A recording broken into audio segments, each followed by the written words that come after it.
নমস্কার বন্ধুরা, পশ্চিমবঙ্গের কৃষি ও মাছ চাষ চ্যানেলে আপনাদের স্বাগতম। বন্ধুরা, আজকের ভিডিওটা একটু অন্য ধরনের।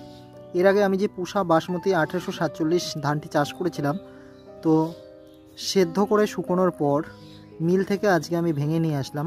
অল্প একটু আগে ট্রাই করে দেখেছি যে চাল হয় কি না। অনেকে অনেক কথা বলেছিল যে চাল হবে না, ভেঙে যাবে, গুঁড়ো হয়ে যাবে।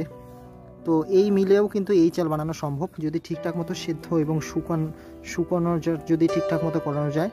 ভালো মতো শুকিয়ে নিয়ে তারপর মিলে আমি ভেঙে নিয়ে এসেছি। আজকে দেখো আপনাদের মাঝে আমি তুলে ধরার চেষ্টা করব। এখনই মা বাড়িতে এটাকে ঝাড়াই করলো।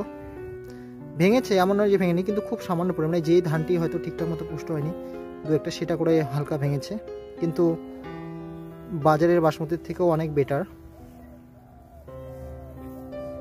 আর এখনই সেন্ট পাওয়া যাচ্ছে চালের মধ্যে। আপনারা নিশ্চিন্তে এই